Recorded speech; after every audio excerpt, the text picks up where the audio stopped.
नए युग की नारी। भारतीय संस्कृति नारी को पूजना सिखाती है, लेकिन आज का भारतीय समाज भारतीय संस्कृति के इस पहलू को भूल चुका है। हमारा भारतीय समाज ये समझता है कि नए युग की नारी को नारी सशक्तिकरण की आवश्यकता नहीं है। वो सब तरह के अधिकार का उपयोग करके संतोषपूर्ण जिंदगी जी रही है। तो ये बस एक भ्रम है।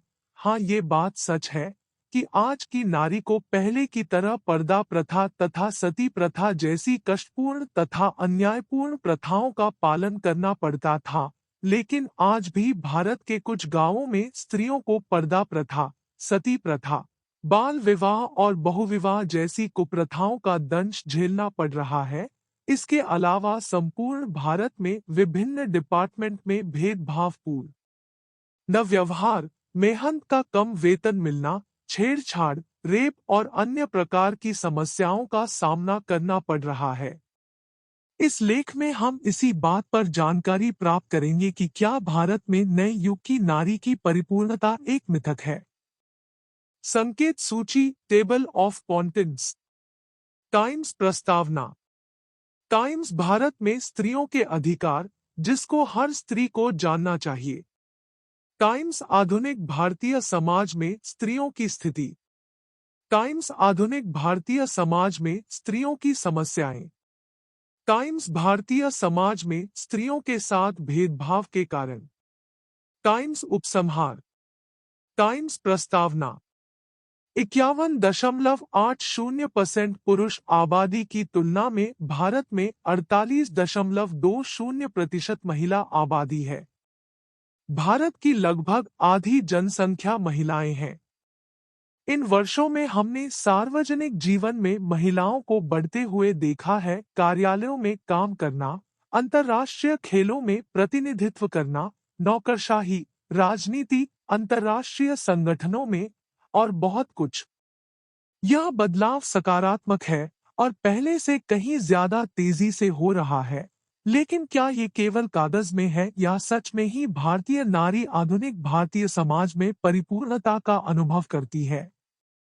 टाइम्स भारत में स्त्रियों के अधिकार, जिसको हर स्त्री को जानना चाहिए।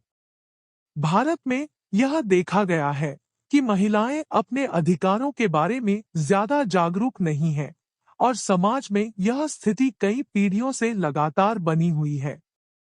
महिलाओं के खिलाफ दुर्व्यवहार, उत्पीड़न, हिंसा, असमानता आदि के खिलाफ उनके अधिकारों के प्रभावी कार्यान्वयन के लिए हमारे पास कुछ विशेष कानून भी हैं, जैसे घरेलू हिंसा से महिलाओं का संरक्षण अधिनियम 2005, अनैतिक व्यापार रोकथाम अधिनियम 1956, दहेज निषेध अधिनियम 1961, महिलाओं का अश्लील प्रतिनिधित्व निषेध अधिनियम 1986, कार्यस्थल पर महिलाओं का यौन उत्पीड़न रोकथाम, निषेध और निवारण अधिनियम 2013, हिंदू विवाह अधिनियम 1955 आदि। ये तो हुई विभिन्न धाराओं की बात। आइए जानते हैं कि भारतीय कानून महिलाओं को कौन कौन से अधिकार देता है। रखरखाव का अधिकार। रखरखाव में जीवन की मूलभूत आवश्यकताएं जैसे भोजन, आश्रय, कपड़े, शिक्षा, स्वास्थ्य देखभाल सुविधाएं आदि शामिल है। रखरखाव पत्नी के जीवन स्तर और पति की परिस्थितियों और आय पर निर्भर करता है। आपराधिक प्रक्रिया संहिता की धारा 125, 1973 अपनी तलाकशुदा पत्नी को बनाए रखने के लिए पति पर एक दायित्व रखती है। जब पत्नी व्यभिचार में रहती है या बिना उचित कारण के अपने पति के साथ रहने से इनकार करती है या जब दोनों आपसी सहमति से अलग अलग रहते हैं। पूर्वोक्त खंड के तहत कोई भी भारतीय महिला अपनी जाति और धर्म के बावजूद अपने पति से रखरखाव का दावा कर सकती है। समान वेतन का अधिकार। समान पारिश्रमिक अधिनियम उसी के लिए प्रदान करता है। यह एक समान प्रकृति के काम या काम के लिए दोनों पुरुषों और महिला श्रमिकों के लिए समान पारिश्रमिक का भुगतान सुनिश्चित करता है। भर्ती और सेवा की शर्तों के संदर्भ में लिंग के आधार पर कोई भेदभाव नहीं होगा। गरिमा और शालीनता का अधिकार। मर्यादा और शालीनता महिलाओं के रत्न है। जो कोई भी उसकी शील को छीनने और भंग करने की कोशिश करता है, उसे पापी माना जाता है और कानून बहुत अच्छी तरह से इसकी सजा देता है। आपराधिक कानून महिलाओं के खिलाफ किए गए अपराधों के लिए दंड का प्रावधान करता है, जैसे यौन उत्पीड़न धारा 354 ए, उसके कपड़े उतारने के इरादे से हमला धारा 354 बी, या उसकी शील भंग करने के लिए धारा 354, दृश्यर्तिकता धारा 354 सी, पीछा करना 354 डी आदि। बलात्कार के मामलों में जहां तक संभव हो, एक महिला पुलिस अधिकारी को प्राथमिकी दर्ज करनी चाहिए। इसके अलावा उसे सूर्यास्त के बाद और सूर्योदय से पहले एक महिला पुलिस अधिकारी द्वारा मजिस्ट्रेट की विशेष अनुमति के अलावा गिरफ्तार नहीं किया जा सकता है। घरेलू हिंसा के खिलाफ अधिकार। 2005 में घरेलू हिंसा से महिलाओं के संरक्षण अधिनियम के अधिनियमन के आधार पर प्रत्येक महिला घरेलू हिंसा के खिलाफ अधिकार की हकदार है। घरेलू हिंसा में न केवल शारीरिक शोषण बल्कि मानसिक, यौन और आर्थिक शोषण भी शामिल है। भारतीय दंड संहिता ऐसी महिलाओं को भी सुरक्षा प्रदान करती है जो घरेलू हिंसा का शिकार होती है। धारा 498 के तहत पति या उसके रिश्तेदारों को कारावास की सजा जो 3 साल तक हो सकती है और जुर्माना हो सकता है। कार्यस्थल पर अधिकार। जिन स्थानों पर 30 से अधिक महिला कर्मचारी हैं, वहां बच्चों की देखभाल और भोजन की सुविधा उपलब्ध कराना अनिवार्य है। विशाखा बनाम राजस्थान राज्य में माननीय सर्वोच्च न्यायालय ने कार्यस्थल पर महिलाओं के यौन उत्पीड़न से सुरक्षा के लिए विशेष दिशानिर्देश निर्धारित किए थे, जिसके बाद सरकार ने 2013 में कार्यस्थल पर महिलाओं का यौन उत्पीड़न रोकथाम, निषेध और निवारण अधिनियम 2013 नामक एक विशेष कानून बनाया है। दहेज के खिलाफ अधिकार। शादी से पहले या बाद में दहेज निषेध अधिनियम 1961 द्वारा दंडित किया जाता है। यह अधिनियम दहेज को किसी भी संपत्ति या मूल्यवान सुरक्षा के रूप में परिभाषित करता है, जो एक पक्ष द्वारा दूसरे को प्रत्यक्ष या अप्रत्यक्ष रूप से दिए जाने के लिए सहमत है, लेकिन इसमें दहेज या माहर शामिल नहीं है। उन व्यक्तियों के मामले में जिन पर मुस्लिम पर्सनल लॉ शरीयत लागू होता है। यदि आप दहेज देते हैं, लेते हैं या देने या लेने के लिए उकसाते हैं, तो आपको कम से कम 5 साल की कैद और कम से कम 1,000 से लेकर 15,000 तक का जुर्माना भरना पड़ सकता है। मुफ्त कानूनी सहायता का अधिकार। कानूनी सेवा प्राधिकरण अधिनियम 1987 के द्वारा आपको मुफ्त कानूनी सहायता पाने का अधिकार है, बजाय इस बात पर ध्यान दिए बिना कि आप स्वयं कानूनी सेवाओं का खर्च उठा सकते हैं या नहीं। जिला, राज्य और राष्ट्रीय कानूनी सेवा प्राधिकरण क्रमशः जिला, राज्य और राष्ट्रीय स्तर पर गठित है। कानूनी सेवाओं में किसी भी न्यायालय या ट्रिब्यूनल या प्राधिकरण के समक्ष किसी भी मामले या अन्य कानूनी कार्यवाही के संचालन में सहायता करना और कानूनी मामलों पर सलाह देना शामिल है। निजी रक्षा आत्मरक्षा का अधिकार। जब आपको लगता है कि हमलावर आपकी मौत या गंभीर चोट पहुंचाने वाला है या बलात्कार, अपहरण या अपहरण करने वाला है, या यदि वह आपको एक कमरे में बंद करना चाहता है या आप पर तेजाब फेंकता है या फेंकने का प्रयास करता है, तो आप उस व्यक्ति को मार सकती हैं। यह अधिकार कानून से आपकी रक्षा करेगा। टाइम्स आधुनिक भारतीय समाज में स्त्रियों की स्थिति। 16% भारतीय महिलाओं ने बताया कि 2019 से 2020 के सर्वेक्षण से पहले 12 महीनों में उन्हें व्यक्तिगत रूप से अपने लिंग के कारण भेदभाव का सामना करना पड़ा था। भारत में किए गए एक अध्ययन में लगभग 10,000 महिलाओं पर 26% ने अपने जीवन काल में पति पत्नी से शारीरिक हिंसा का अनुभव होने की सूचना दी। विवाहित या संघ में केवल 52% महिलाएं ही यौन संबंधों, गर्भनिरोधक उपयोग और स्वास्थ्य देखभाल के बारे में स्वतंत्र रूप से अपने निर्णय लेती है। लिंग भेदभाव से जुड़ी उपेक्षा के कारण भारत में हर साल 5 साल से कम उम्र की अनुमानित 239,000 लड़कियों की मौत हो जाती है। मार्च 2019 में प्रकाशित मॉन्स्टर सैली इंडेक्स (MSI) के अनुसार भारत में महिलाएं पुरुषों की तुलना में 19% कम कमाती है। आधुनिक भारत में महिलाओं की स्थिति एक तरह का विरोधाभास है। एक ओर जहां वह सफलता की सीढ़ी के शिखर पर है, वहीं दूसरी ओर अपने ही परिवार के सदस्यों द्वारा अपने ऊपर की गई हिंसा को चुपचाप सह रही है। अतीत की तुलना में आधुनिक समय में महिलाओं ने बहुत कुछ हासिल किया है, लेकिन वास्तव में उन्हें अभी भी एक लंबा सफर तय करना है। महिलाओं ने अपने घर का सुरक्षित क्षेत्र छोड़ दिया है और कॉरपोरेट संस्कृति का हिस्सा बन गई है। भारत में आज की महिलाओं की स्थिति आधुनिक भारतीय समाज में काफी बदल गई है।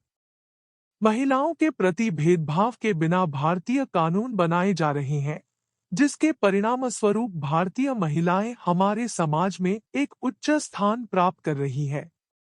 लेकिन भारत में अभी भी भारत के लिंग अनुपात से पता चलता है कि भारतीय समाज अभी भी महिलाओं के प्रति पूर्वाग्रह से ग्रसित है।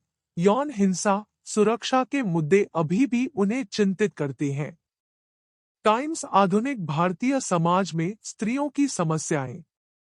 आधुनिक भारतीय समाज में स्त्रियों की निम्न समस्याएं हैं। लिंग असमानता। कई अध्ययनों से पता चलता है कि पेशेवर और गैर पेशेवर दोनों तरह की महिलाएं लैंगिक पूर्वाग्रह के कारण भारी तनाव का अनुभव करती हैं। यद्यपि महिलाओं ने पुरुषों के समान कार्य के विभिन्न क्षेत्रों में अपनी सर्वश्रेष्ठ क्षमता साबित की है, फिर भी वे अपनी घरेलू जिम्मेदारियों पर अपनी पकड़ बनाए हुए हैं। महिलाओं को उनकी कड़ी मेहनत के बावजूद उनके कार्यक्षेत्र में दूसरा महत्व दिया गया है। कम क्षेत्र ही महिला हितैषी है। हाल की एक रिपोर्ट के अनुसार देश में अधिकांश महिलाओं के स्वामित्व वाले व्यवसाय कम राजस्व वाले क्षेत्रों में काम करते हैं, जबकि पुरुष अधिक लाभदायक क्षेत्रों जैसे विनिर्माण, निर्माण और इसी तरह के क्षेत्रों को नियंत्रित करते हैं। कन्या भ्रूण हत्या। कन्या भ्रूण हत्या एक बच्चे को गर्भपात करने का कार्य है, क्योंकि यह महिला लिंग का है। भारत में लिंग चयनात्मक गर्भपात एक बड़ी समस्या है। चिकित्सा पेशेवरों द्वारा गर्भपात की संख्या इतनी बढ़ गई है कि आज यह एक उद्योग बन गया है, भले ही यह कानून द्वारा दंडनीय हो। कन्या भ्रूण हत्या नवजात या जीवन के पहले कुछ वर्षों के भीतर एक लड़की की हत्या करने की क्रिया है। यह सक्रिय रूप से हो सकता है, दम घुटने से हत्या करना, जहर देना आदि। ऐसा इसलिए है क्योंकि भारत में बेटों को उत्तराधिकार और वंश चलाने वाले की तरह देखा जाता है और यह माना जाता है कि बेटी तो दूसरे के घर चली जाएगी और बुढ़ापा आने पर बेटा ही अपने माता पिता की देखभाल करेंगे। इसके अलावा बेटे अंतिम संस्कार की व्यवस्था की जिम्मेदारी लेते हैं, क्योंकि यह कार्य महिलाओं के लिए उपयुक्त नहीं माना जाता है। शादी। भारतीय समाज इतना दोगला है कि किसी बच्ची को पर्याप्त पढ़ाई के अवसर देने की अपेक्षा उसकी छोटी उम्र में ही शादी कर देते हैं। जी हां, आज के आधुनिक भारत के कई गांवों में ये परंपरा है। यूनिसेफ के अनुसार शुरुआती विवाह से जुड़े 56% मामले ग्रामीण भारत में और 29% शहरी क्षेत्र में होते हैं। वहीं शहरों में मध्यम वर्गीय परिवारों में लड़की थोड़ा बड़ी नहीं हुई तो उसको एक निश्चित उम्र तक की डेडलाइन दे दी जाती है, इतनी साल तक नौकरी पाओ तो पाओ नहीं तो शादी करो। दहेज। हमारा भारतीय समाज इतना दोगला है कि एक स्त्री जब अपने लड़के की शादी करती है तो ज्यादा से ज्यादा दहेज की मांग करती है, वही स्त्री जब लड़की रहती है तो दहेज विरोधी बन जाती है। वास्तव में भारत में आधे से अधिक दहेज प्रताड़नाएं और हत्याएं तो लड़की के ससुराल की स्त्रियां ही करती हैं। जिस दिन एक स्त्री दूसरी स्त्री की मजदूरी और मनोदशा समझ जाएगी, उसी दिन से भारत में दहेज हत्याएं और प्रताड़नाएं कम हो जाएगी। शिक्षा। स्त्री शिक्षा आज भी भारत के लिए एक अनसुलझा मुद्दा बना हुआ है, विशेषकर गांवों में। गांवों में ज्यादातर लड़कियों को सरकारी स्कूलों तक की ही शिक्षा दी जाती है। इसके बाद उनको घर के काम में लगा दिया जाता है। अगर शिक्षित परिवार है तो लड़कियों को सामान्य ग्रेजुएशन करवा दिया जाता है, बस इसके बाद उनकी शादी कर दी जाती है। तस्करी, गुलामी, वेश्यावृत्ति। तस्करी, गुलामी, वेश्यावृत्ति आदि के लिए भारत में हर साल हजारों लड़कियों का अपहरण किया जाता है। विडंबना यह है कि भारत में कुछ राज्यों में शादी करने के लिए पर्याप्त लड़कियां या महिलाएं नहीं हैं, तो उसके परिणामस्वरूप अन्य राज्यों या बांग्लादेश या नेपाल जैसे देशों से महिलाओं या लड़कियों का अपहरण किया जाता है और बदले में लड़की के परिवार को पैसे दिए जाते हैं। टाइम्स। भारतीय समाज में स्त्रियों की निम्न दशा के कारण। भारत में स्त्रियों की निम्न दशा के निम्नलिखित कारण हैं। गरीबी। यह पितृसत्तात्मक भारतीय समाज में स्त्रियों की निम्न दशा का मूल कारण है, क्योंकि पुरुष समकक्ष पर आर्थिक निर्भरता अपने आप में लैंगिक असमानता का कारण है। कुल 30% लोग गरीबी रेखा के नीचे रहते हैं और इनमें से 70% महिलाएं हैं। इसके अलावा गांवों में लड़कियों को कम शिक्षा उपलब्ध करवाना और जल्दी शादी कर देना, ये सब गरीबी की वजह से ही होता है। निरक्षरता। लिंग भेदभाव भारत में लड़कियों के लिए शैक्षिक पिछड़ेपन को जन्म दिया था। यह एक दुखद वास्तविकता है कि देश में शैक्षिक सुधारों के बावजूद भारत में लड़कियों को अभी भी सीखने के अवसर से वंचित रखा गया है। मानसिकता बदलने की जरूरत है और लोगों को लड़कियों को शिक्षित करने के लाभों को समझने की जरूरत है। एक शिक्षित, पढ़ी लिखी महिला यह सुनिश्चित करती है कि अन्य सदस्यों, विशेषकर घर के बच्चों को गुणवत्तापूर्ण शिक्षा मिले। हमारे भारतीय समाज में पितृसत्तात्मक व्यवस्था। भारत में सामाजिक और पारिवारिक जीवन पर पुरुषों का वर्चस्व है। यह पिछले युगों में मामला रहा है और अधिकांश घरों में इसका अभ्यास जारी है। यद्यपि यह मानसिकता शहरीकरण और शिक्षा के साथ बदल रही है, फिर भी परिदृश्य को स्थायी रूप से बदलने के लिए अभी भी एक लंबा रास्ता तय करना है। सामाजिक रीति रिवाज और विश्वास।